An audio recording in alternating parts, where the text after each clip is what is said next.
የጸሎት ጥበብ በቅዱስ ዮሐንስ አፈወርቅ። በስመ አብ ወወልድ ወመንፈስ ቅዱስ አሐዱ አምላክ አሜን። ስለዚህ ከእግዚአብሔር ጋር እንዴት ልንነጋገር እንደሚገባን እንወቅ። ጸሎት ማድረስ ያለብን እንዴት እንደሆነ እንረዳ። ይህን ለማወቅ ወደ ቤተ መጻሕፍት መሄድ ወይም ገንዘብ መክፈል ወይም የንግግር ክህሎትን ለመማር ጊዜ መመደብ አያስፈልግም። የተገባ ጸሎትን ለማድረስ መሻት ብቻ በቂ ነው። ክህሎቱ በራሱ ይመጣልና። በዚህ መንፈሳዊ ችሎት ፊት የምትናገረውም ለራስ ብቻ አይደለም፣ ለሌሎች ለብዙ ሰዎች ጭምር ነው እንጂ። በጸሎት ውስጥ ሊኖር የሚገባው ክህሎትስ ምንድነው? የጸሎት ጥበብ ይኸው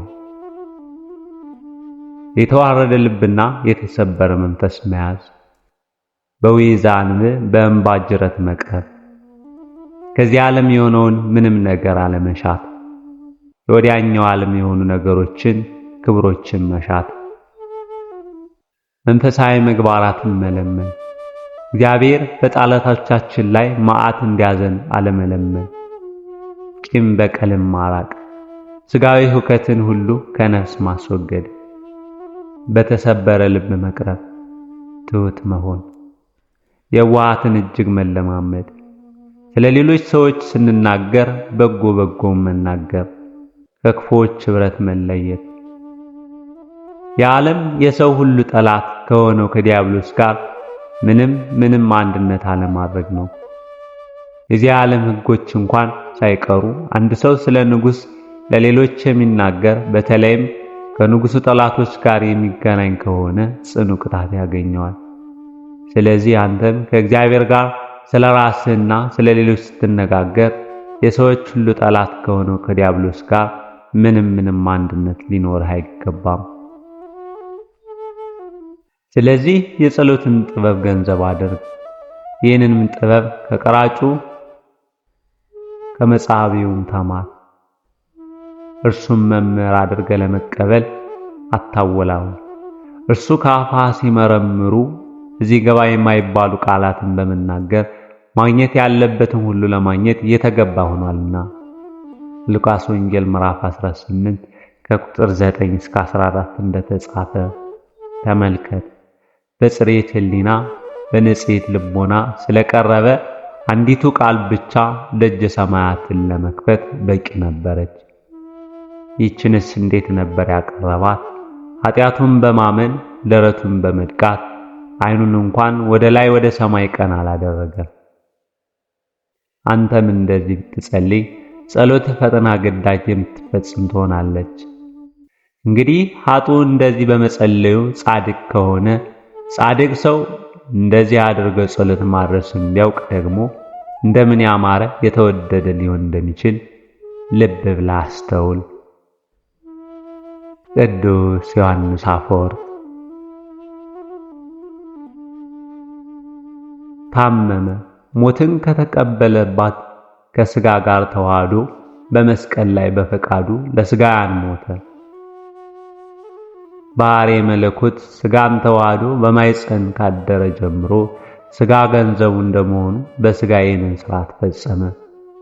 ለማይመረመር ለመለኮቱ ባሕርይ እንደሚገባ ደግሞ እርሱ ኅብስት አበርክቶ ሁሉን ያጠግባል። አይራብም፣ አይጠማም፣ አይደክምም፣ አያንቀላፋም፣ አይታመምም፣ አይሞትም። ሕይወትን ለሁሉ ይሰጣል። ዳግመኛ በዛ በሲኦል ተገዝተው ያሉ ነፍሳትን ያድን ዘንድ በአካለ ነፍስ ወደ ሲኦል ወረደ። በመለኮቱም ሲኦልን በዘበዘ።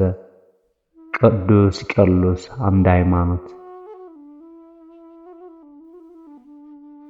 ሁልጊዜ ልናስተውለው የምንገባን ነገር፣ ወደ አንድ የእርሻ ቦታ ሂዱ። እዚያ ሄዳችሁም ይህ የእርሻ ቦታ የማን ነው ብላችሁ ጠይቁ። የእናንተ ከሆነ መልሱ የእኔ ነው ይሆናል።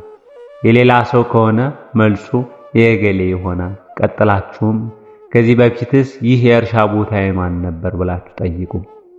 ስለዚህ የእርሻ ቦታ ታሪክ በደንብ የምታውቁ ከሆናችሁ የብዙ ሰዎች ስም ዝርዝር ወደ አእምሯችሁ ይመጣላችኋል። ያን ጊዜም ባለቤትነት ማለት ምን ያህል ኢምንት ነገር እንደሆነ ትገነዘባላችሁ። ያ የእርሻ ቦታ የኔ ነው ሲለው የነበረው በጣም ብዙ ትውልድ አልፏልና ስፍር ቁጥር የሌለው ትውልድ ያን የእርሻ ቦታ አርሶታልና ዘርቶበታልና ምርት ማፍሶበታልና አሁን አንድ ጥያቄ እንጠይቅ። ያ የእርሻ ቦታ በእነዚህ ትውልዶች ሁሉ ፊት ቆሞ የማን እንደሆነ ተናገር ቢባል የማን ነኝ ይላል። ከዚህ ሁሉ ትውልድ አንድን ሰው መርጦ የእገሌ ነኝ እንደማይል የታወቀ የተረዳ ነው። እንዲያውም በትውልድ ሁሉ ይህ የእርሻ ቦታ የኔ ነው ብሎ ሊመጣ የነበረውን ሰው እርሻው ግን ሰውየውን እንደ እንግዳ አድርጎ ይቀበለው እንደነበር ያ ሰውም ከተወሰነ ጊዜ በኋላ ለሌላ ሰው አስረክቦ እንደሚሄድ ይናገራል። ከነዚህ ተነስቼ ልናገር የፈለኩትስ ምንድነው? በዚህ ምድር ላይ ስንኖር ዘወትር እንዲህ እንደሆንን ማሰብ ይገባናል። እኛ ቋሚ ነዋሪዎች ሳንሆን መንገድ አላፊ እንግዶች እንደሆንን በዚህ ምድር ላይ የምንቆመው ሃይማኖትን ይዘን ምግባር እንድንዘራና ያማረ የተወደደ ፍሬም እንድናፈራ እንደሆነ ከተወሰነ ጊዜ በኋላ ግን የእንግዳነት ጊዜያችን ጨርሰን መቼም ቢሆን መቼ ወደ ማታልፋ መንግስት ተጓዦች እንደሆን ሁልጊዜ ማስታወስ ይገባል።